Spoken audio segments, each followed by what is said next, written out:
বাদরটা কি আমার শত্রু নাকি নাকি বন্ধু? দিদি, এত রাগ করছো কেন? গ্রামবাসীর এবার ক্ষতি হবেই হবে। শোনো, গ্রামের এক জায়গায় এমন কিছু আছে যা কেটে ফেলে দিলে ওরা আর কোনো দিন ঘর মেরামত করতে পারবে না। কি কি জিনিস সেটা? বল বল, তাড়াতাড়ি বল। গ্রামের বাঁশঝাড় গো দিদি, গ্রামের বাঁশঝাড়। সেখানে বড় বড় বাঁশ গাছ আছে, সেগুলো কাটলে ওদের অনেক ক্ষতি হবে। ঘর বানাতে পারবে না, বেড়া দিতে পারবে না। একবার সব সাফ করেই দেখো না। হ্যাঁ, তবে একটা কথা, এবার আর আমি বিশেষ কোনো গাছ কাটতে বলবো না। যদি তুমি বলো এ সবই আমার চালাকি, তবে এবার তুমি মনের আনন্দে যেটা ইচ্ছে সেই গাছই কাটবে। এবার গ্রামবাসী পথে বসবে, বাঁশঝাড় ধ্বংস করব আমি।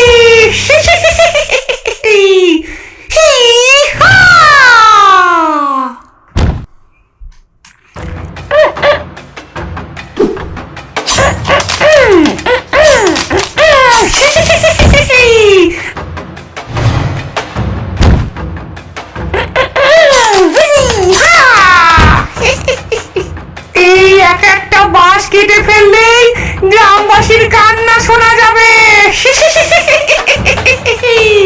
ঠিক তাই দিদি, ঠিক তাই। একবার কাজ শেষ হলে দেখবে ওরা কত কষ্ট পাচ্ছে।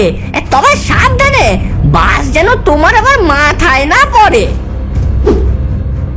হি হা হি হা হি হি হা হি হা।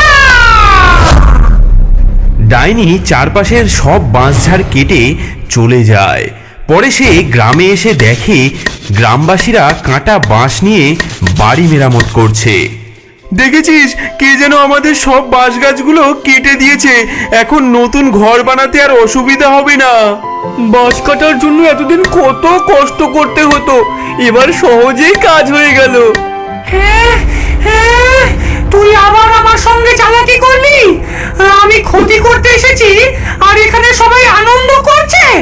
এই গ্রামবাসীদের এত সুখ যে আমার আর সহ্য হচ্ছে না। দিদি, আমি কি করলাম? তুমি তো নিজের ইচ্ছায় কাজ করেছো। হ্যাঁ, এবার আমি বুঝতে পারছি তুই আমার বন্ধু না, তুই আমার শত্রু। আমি তোর কথা শুনে অনেক বড় ভুল করেছি। হ্যাঁ, তোর বুদ্ধি আর লাগবে না।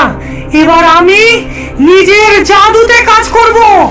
ওদের সবাইকে এমন ঘুম পাড়াবো যেন আর কখনো জাগতে না পারে।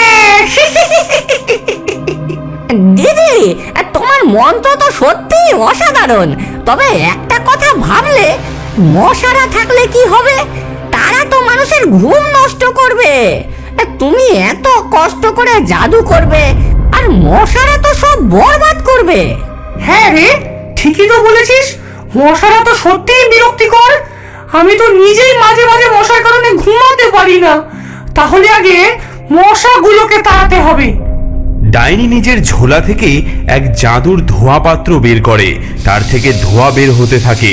ডাইনি জঙ্গলের বিভিন্ন জায়গায় গিয়ে ধোঁয়া দিতে শুরু করে।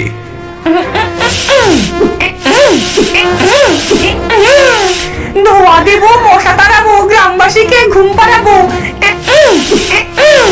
এবার দেখবি কেমন মজা হয়। দিদি, তোমার কাজ তো দারুণ। একবার গ্রামে গিয়েই দেখে এসো মশারা কিভাবে পালাচ্ছে। ডাইনির ধোঁয়ার চোটে গ্রামের সব মশারা পালিয়ে যায়। এতদিন পরে আমাদের বাড়ি থেকে সব মশা উধাও হয়েছে। এখন রাতে ভালো করে ঘুমোতে পারবো। হ্যাঁ হ্যাঁ, আমি তো ভাবছি কিভাবে এত মশা হঠাৎ করে চলে গেল। মা মা, আজ রাতে আমি আর মশারি টাঙাবো না। হে হে। ডাইনি গ্রামবাসীর এই আনন্দ দেখে হতবাক। সে রামুর দিকে রাগে চোখে তাকায়।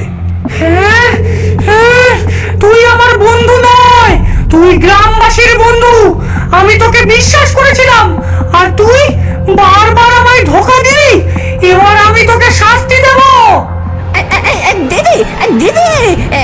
মেরে ফেলার আগে একটা কথা শুনে যাও দিদি, তোমার জন্য একটা উপহার আছে আমার কাছে।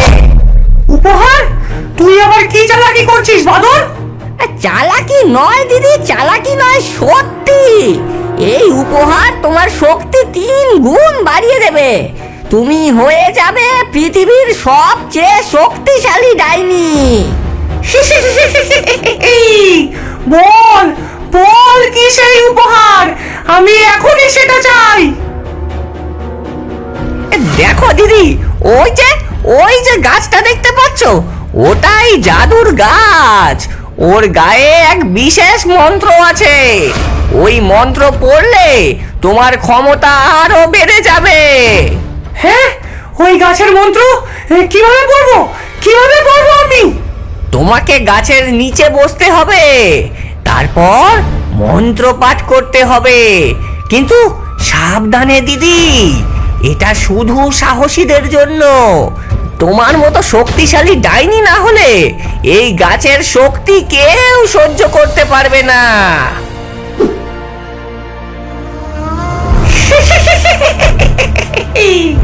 এবার আমার শক্তি 3 গুণ বাড়বে, কেউ আর আমায় আটকাতে পারবে না। ওরে বাবা, ওরে বাবা, এটা কি হচ্ছে? এটা কি হচ্ছে? বাদর, তুই এটা কি করলি? আমাকে বাঁচা বাদর, আমাকে বাঁচা। দিদি, এটা সেই জাদু গাছ। যারা খারাপ উদ্দেশ্যে এখানে মন্ত্র পাঠ করে তাদের শক্তি কেড়ে নিয়ে বন্দি করে রাখে। বিদায় দিদি, বিদায়। এদিকে ডাইনির জন্য গ্রামে আবার সুখ ফিরে আসে এবং রামু আবার গ্রামে ফিরে যায়।